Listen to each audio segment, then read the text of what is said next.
All right, so we are recording here, going to be going over how to get our offers accepted and really what does it really take in today's crazy market, because we know that right now it is incredibly difficult being a buyer's agent. It is a war zone out there of multiple offers and listing agents kind of setting the tone for what it's really taking to get everything together. But let's just start with step number one, which is preparing a client. At the very beginning, it all comes down to how you are actually preparing your client for this war zone, making sure that they understand the realities of the marketplace. And I think for the most part, we do a pretty good job articulating, kind of where the market stands and everything like that. But one of the great things that I think is missing a lot of the time is actually putting in, it's usually easy for us to talk about average list versus average sales price. And even right now, where the average list to average sales price as a whole is right around 100%, right, where things are selling on average at list price, there is a large portion of the market that is selling above and also significantly above. So there's actually an additional field that you can add here on your displays that I want to at least share with you guys here to make sure, if you are not already doing so, that you include this. And that is the ratio of the close price to the list price. And you can actually sort by that to show them how many homes are selling above the list price, because anything over 1% or the number one is over 100% of list to sales price. So as you can see here, all of these ones that are above the number one, because again, there were, let's see, the total 869. I did in our market area, I did this 7-mile radius around here since the beginning of this year. So since January 1st, in this radius, there were 869 homes, right? So if we just even go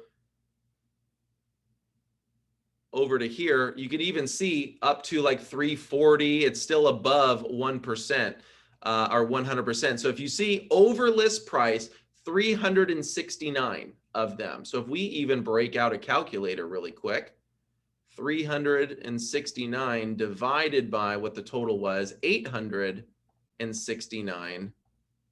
That is 42% of all of the listings have closed above list price, 42%. So if we want to also add in all the ones that were at 100%, which are all the number ones, so it's until 543. So we can pull up here, 543 divided by 869. So as of right now, 62% of all listings are closing above the list price, right? Or sorry, at or above the list price. And what we can do is actually show not just at or above, but let's take a look at this one right here. This one was listed at 1.5, closed at 2.3. That's $800,000 above the list price. That was Codo de Casa, right? So it's not just the low end that is selling above. So you can say, here's one that sold 800,000 above the list price. Here's another one in Laguna Niguel that closed, that was listed at $999 and closed at $1,125,000. That is $126,000 above the list price. So for those of us who are saying my clients are writing offers 15,000 above, 20,000 above, why haven't we been getting counters? Sometimes they're getting 126,000 above, right? Another one listed at $1,199,000, closed at $1,350,000.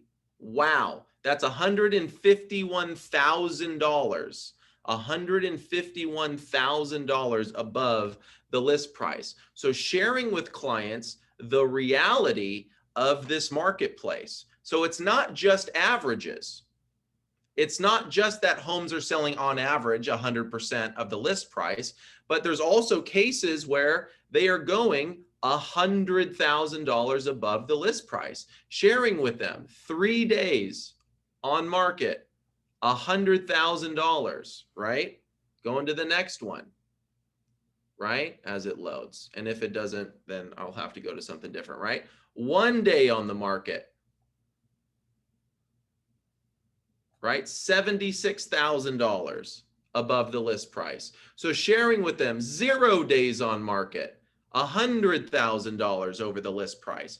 So not just sharing with them, here's what the averages are, but also sharing with them, this is what the potential is. That way, when you have that dialogue with them, it's not a shock to the system. So that's why I say step one is preparing the client on the realities of the market. You guys already know how to go into the specifics of that tract, but also sharing with them the market as a whole, right? Saying these are the transactions in here. Here's what could happen for when you fall in love with a house. Homes are selling with multiple offers above list price, sometimes extremely above list price, and making sure that we understand, this is the realities of the market. So making sure we prep the client in terms of where the realities are and also what it takes to get their offer accepted. And that's what we're here to talk about today. One of the big things, by the way, is getting them prepared in terms of their lending and all of that, which we'll get into in a second here. But I'm going to do a quick back to the screen share here. Sharing the screen here. Preparing the client is number one. Number two is getting in with the listing agent. I cannot understate this, or cannot overstate this enough, whatever. So getting in with the listing agent, in my opinion, is one of the most important things in this business and getting your offers accepted. It is also one of the most difficult. I would be point blank and honest. When the listing agent is getting 30 offers, they will seem, or they will feel as if they don't need another one. They don't need to do another showing. They don't need to do whatever. It's important to note that the gross majority of the time, agents will only get 1 to 2 listings a year. For the gross majority of the time. When I ran data a while ago, it was something like 70% of the marketplace, 70% are agents who sell 1 to 2 houses per year. So it's important to note that oftentimes these listing agents, this is the one time per year where they feel powerful. So when you're working with a top agent who has tons and tons of listings, you don't necessarily have to deal with that as much, but still it's important to note that the majority of the time, it's the very few times within the year that agent feels powerful, feels important. So sometimes it's difficult to get through that. But it is one of the most important things. And it's one of the things that we are really paid to do, which is help get in with that listing agent. It really starts with the first interaction of the showing inquiry, right? Making sure you're following directions on the MLS. If it says to use showing time, use showing time. If it says not to use showing time, don't use showing time, right? The number one way to first get in with the listing agent, I just call it the art of not blowing it. Right? Just don't start off on a bad foot. You want to show that you are professional, that you've read the MLS, you have the ability to follow directions, and you are a higher level of professional when it comes to that. So step one is following the directions in the MLS, and then also making sure that you kind of follow up as you're doing it. Meaning, example, shooting them a quick text. Hey, I already set the appointment in showing time. I've already read the MLS. Just wanted to clarify, insert your question here. Or, hey, just wanted to let you know we just locked up a little early in case you're trying to fit another showing in. Because what we're having right now, for those of us who have had listings recently, one of the biggest challenges is navigating this world of post-pandemic exclusive showings and lining all of them up. We have some agents who have showings scheduled, 90 showings in 15-minute increments back to back for 3 days. And it's incredibly valuable to hear from an agent, hey, we're locked up a little early in case you need to squeeze another showing in. But it's just those little pieces of communication rather than self-serving, which is, how many offers do you have? What does it take to get your offer accepted and all of those. So getting in with the listing agent first starts with getting on the right foot with the listing agent. Then, of course, as you're getting ready to prepare an offer, my favorite way of doing that is saying, hey, we're going to be writing an offer. Do you have a couple quick seconds to chat? It sounds like a simplistic text, but it works more often than it doesn't. Does it work every time? No. Are there some listing agents who are very difficult to deal with? Yes. Let's all acknowledge that, but let's get past that. It's our job to try to get in with that listing agent. Not all the time will it work, but it's our job to do the best we can to do that, right? So getting in with the listing agent, one of the most important things, also one of the most difficult things. Trust me, I get it, I acknowledge it, but we got to do what we have to do in order to get that rolling, right? Number 3 is price. There's no way around it. Right? One of the main reasons why a seller is selling their house is to make money the majority of the time, right? So there's no way around talking about price. There's no way around it, right? Don't confuse the highest offer with the best offer, because the highest offer may not always be the best. What I always consulted with buyers, with my seller clients when I was actively selling is it's all monopoly money until it hits your account, right? All it is a number on a piece of paper saying that you're going to get it. But price is one of the biggest hurdles. And that's where coming in with, in my opinion, the 2 strategies or the 2 ways that I always thought about price was number 1, what is the objective value, right? What would an appraiser see? What are the closed sales, the actual value of the home, regardless of list price? Take listing price out of the equation. Listing price has nothing to do with the value of the house. It's really a marketing strategy on getting buyers interested in the home, right? Value is the homes that have closed, what we can validate with data. And then the second aspect is what are the number of people who are interested in that home at that value, right? How many people are seeing the property? How many people are writing offers on the property? Because the larger the number of people who are interested and the larger number of offers, the higher the likelihood somebody is willing to do something what I just call stupid, meaning regardless of value, they're writing something asininely high or with insane terms. So this business is a pure supply and demand. As we have right now that we know we have historic low inventory, we also have an insane demand because of buyers who are able to take advantage of low interest rates.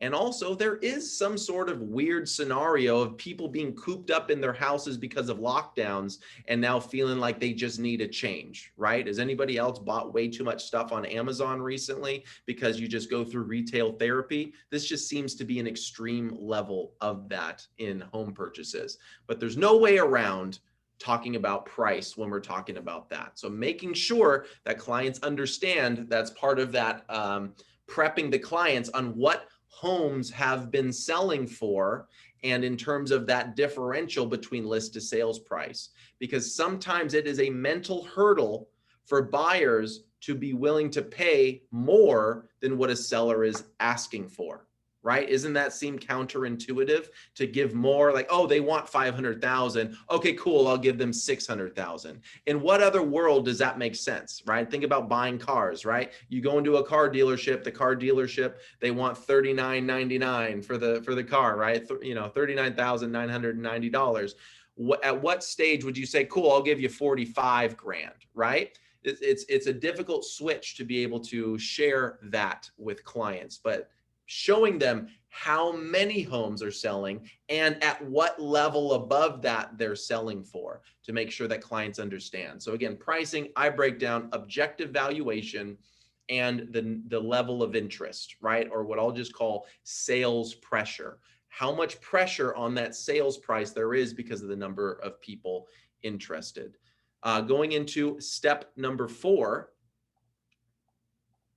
which is appraisal contingency. This is what we're having a lot of. We're getting a lot of this in counter offers from sellers because as prices continually go up with more and more offers and counter offers going back and forth, we are oftentimes seeing appraisal contingencies being asked to be removed. That is a concern because that is a cancellation right that the buyer has. So taking that away opens up the liability on the buyer side. It opens up one of their protection valves of being able to back out without risking their initial deposit.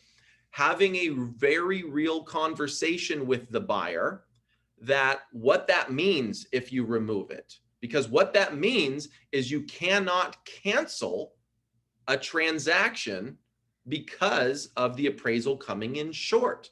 Meaning, if you remove that appraisal contingency and the appraisal comes in low, you cannot back out because of that. And in turn, you would be mandated to make up that difference in additional cash to close or an increased amount of deposit, depending upon their loan circumstance, right?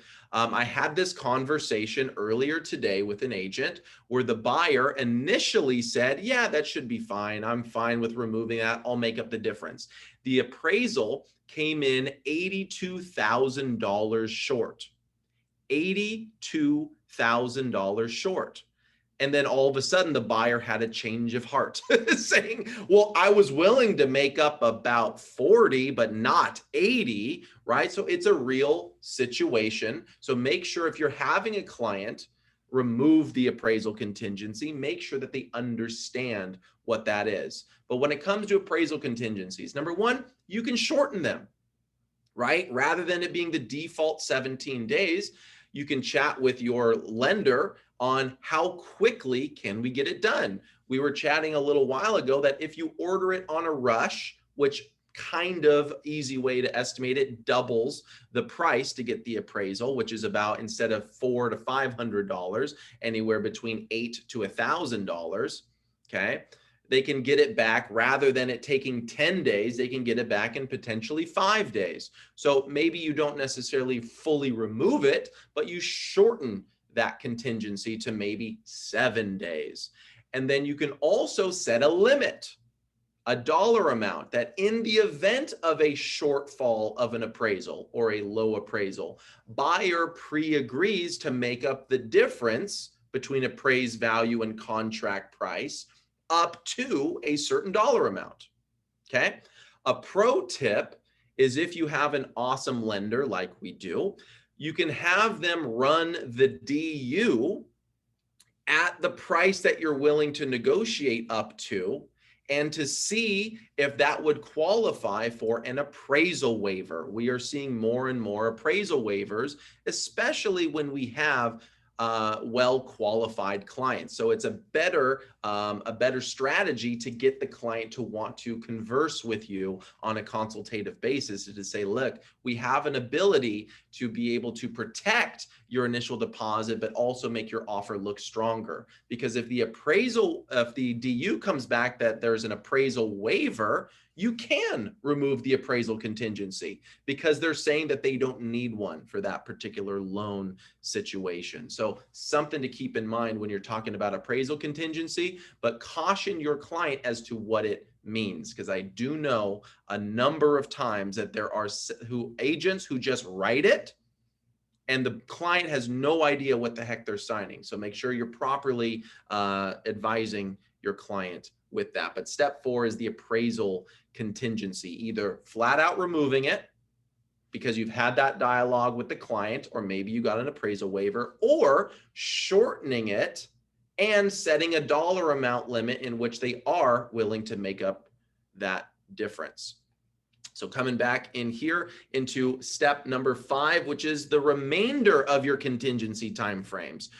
Because as we know in the offers or in the RPA, there's really three main contingencies. We can hem and haw about every single individual one, but there's really three main ones, which number one, the appraisal contingency that we just discussed, the loan contingency, which means their formal approval of the loan, and number three, their inspection contingency or their investigations contingency. So the appraisal contingency, we talked about the ability to potentially remove it in total, or at least shortening it and setting a dollar amount in which they're willing to go above. And then a loan contingency, which if they've already gone through the process with the lender, which we always advise, they can shorten that to a shorter time frame. By default in the contract, it's 21 days. So we can potentially shorten that in talking with our phenomenal lender, that we can shorten that to potentially 12 days. If they go through the process ahead of time of not just a pre-approval, but what they're calling a TBD financing, right? Or a formally underwritten, approved, manually underwritten, approved file where they've gone through and verified. Because agents are smarter than we give ourselves credit for. Where if you say we shorten all these other ones, but loan is still 21 days, the agent knows it's not a solid deal until all contingencies are removed. So I would encourage you guys to make sure that we talk about all full contingency removal to be done by a certain date, right? Also, inspections are traditionally by default 17 days. I would consult with your inspector ahead of time to see if you can preset, before you even lock in a deal, preset an inspection time, a day and time. That way you can get things done ahead of time.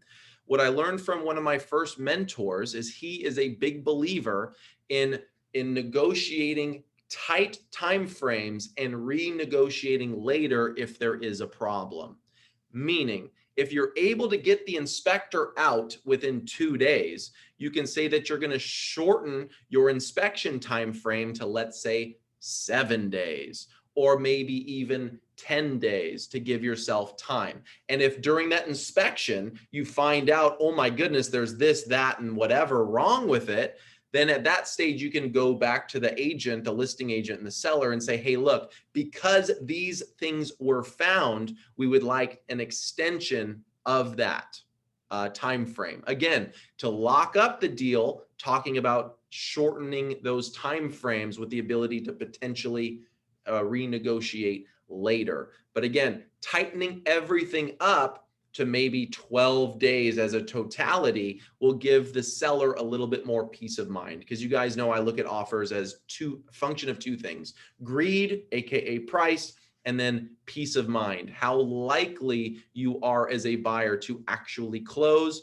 which means the money to actually go to the seller. And the more peace of mind that the seller has about you and your client, the more likely they are to choose you and take a potentially lower offer than they would otherwise. So time frames, being able to shorten as many as possible and talk about full contingency removal rather than, hey, we can do these, but we're still going to keep this other one for 21 days. Something to keep in mind. Okay. Going into the next step is the possession/rent back, because we're seeing a lot of sellers who have concerns about their ability to locate a replacement property. So some are choosing to do the contingency for purchase of a replacement property, the SPRP, while others are saying, no, we want to lock in a great price, but we just want some time. Because by default in the contract, it's 6 p.m. at the close of escrow date. It has been seen for years and years and years to become considered, I'll do air quotes here, customary, to give the sellers 3 days to be able to move out after the close of escrow.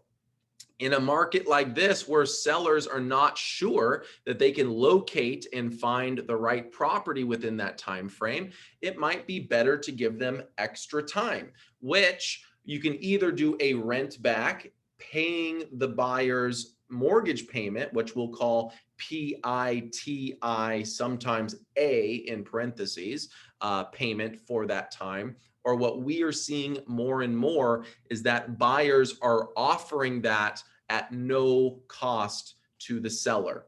I can't tell you how many offers I have seen that have been accepted that have given the seller 30 days of a free rent back, technically 29 days of a free rent back, with an option to extend it an additional 30 days at buyer's PITIA payment, just as a thought, right?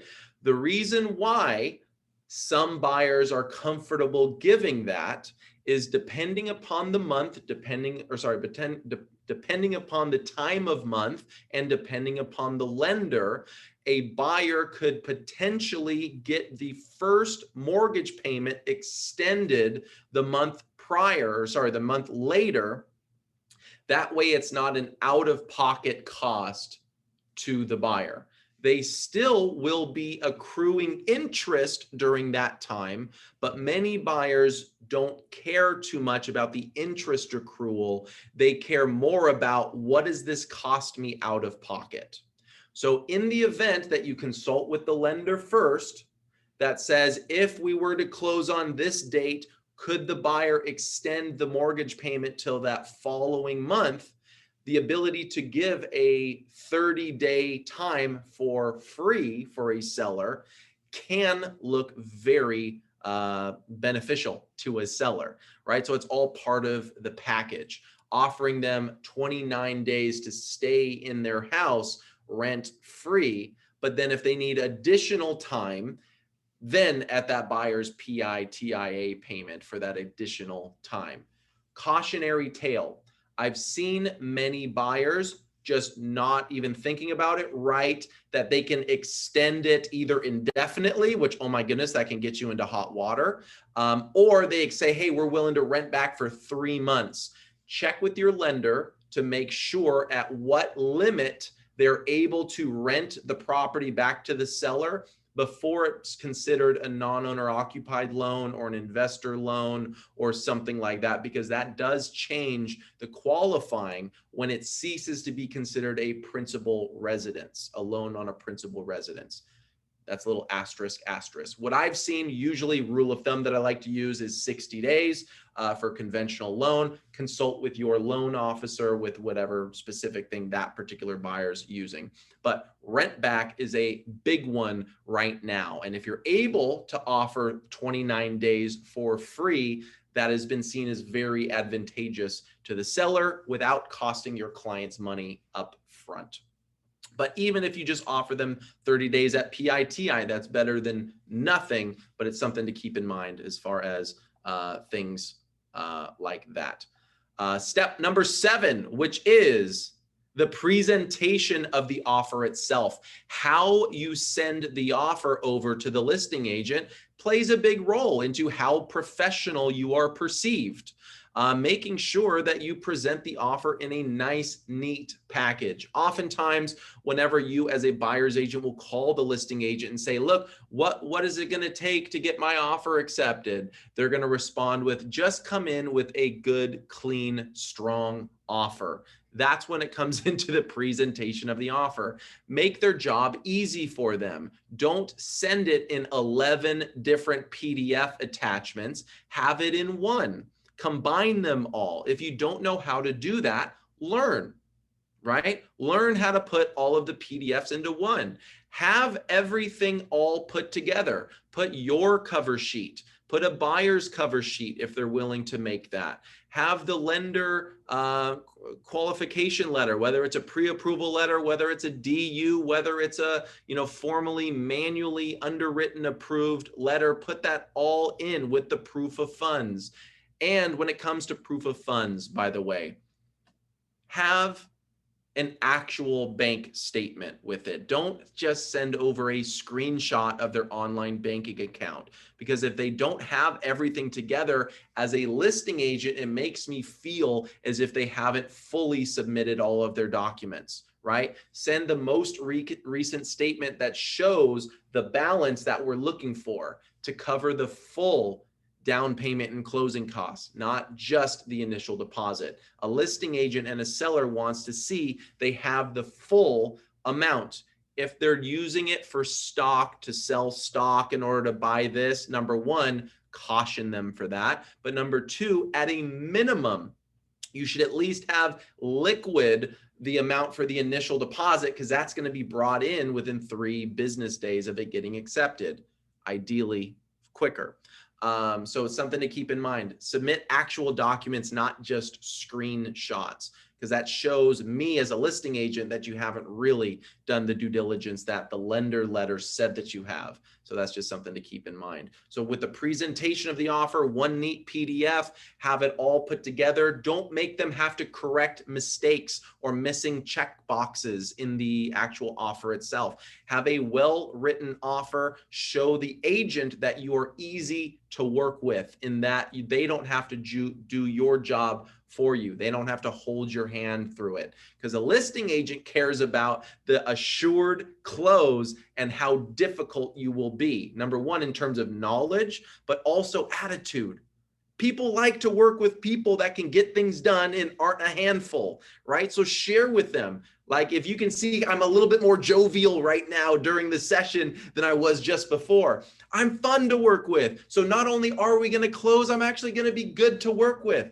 There's so many times that as a listing agent, you accept an offer and you regret accepting that offer because you have to do everything and the agent's a disaster. So I always like to play up, number one, I know what I'm doing. Number two, I'm fun to work with. Wouldn't that be nice to spend 30 days with me and also an additional 30 days of a free rent back? We're going to make it easy for you. Anyway, one of the things that you can talk about. If you have testimonials from other listing agents that you've been the buyer's agent on, oh my goodness, that is awesome. Include testimonials from other listing agents or phone numbers of other listing agents that you've worked with so that they can vouch for you. Have the lender include a little bit of an extra note or at least a phone call to that agent. But the presentation of the offer is very important. How you present the offer, how clean it is, how well packaged it is, and what you're highlighting about yourself and about your client. Because the agent really wants to know how you are to work with, but also how sure this buyer is that this is the house for them. So that is presentation of the offer. And then the final step, which is the follow-up from the offer, right? Step 8 is the offer follow-up. This goes without saying, but the money is really made in the follow-up with both clients, but as well as of your offer. Do not just expect the offer, you to send the offer and then expect a counter back, right? We are salespeople, okay? We are the reason why these deals get put together. Don't just send the offer, send a text message and say, hey, I just sent it, check your email. You need to be consistently following up with that agent, not in an annoying way of when can we expect a counter, right? Because that makes me feel nervous to work with you, that you are not going to be good to work with. Not in a demanding way, but a good touch point, as an example, is, hey, Mr. and Mrs. Listing Agent, I know that you have a bunch of offers. I just want to give you a heads up. I preset an inspection for 2 days from now at 1:30. Do you think that that's still good to lock in, or do you think that we're going to need more time? You know, that sort of a deal. Showing them that you are moving things forward, that you're going to execute on what you wrote in paper, but also sometimes, I'll be honest, listing agents get overwhelmed. Listing agents forget. You'll probably hear when you're calling these agents, it'll say voice message box is full. Right now, people are overwhelmed. When there are 30 offers on the table, it is physically impossible to properly present all 30 of them. So sometimes agents will forget about you. So be the agent that is constantly there, not in an annoying way, not in a demanding way, but in a helpful way, showing them that you're professional, showing them that you're good to work with, and just keeping your name at the tip of their tongue or in the front of their mind. That way, when they're presenting the offers to their client, they'll be able to say, hey, look, this one agent has been the one that's been the most professional and the most committed in showing me that they want to get this deal done. So a combination of all of those will give you a better shot. The most important thing is to prepare your client so that way they can actually write an awesome offer. Because in this business, or in this market in particular, if you don't come in with your best foot forward, that second chance opportunity is 100% not guaranteed. We're seeing more and more flat out rejected offers, or just radio silence on the other side, even with seemingly great offers. But if we put all of this together with getting in with the listing agent by communicating, sharing with them that you are more professional, sharing with them that you're easier to work with, sharing with them that your client really wants this house in writing, as well as with your tenacity and follow-up, I guarantee you guys, you will win way more than you have been losing. So I hope this was helpful. There's more to this. So if you have any questions, feel free to reach out. But otherwise, I'll see you on the next one.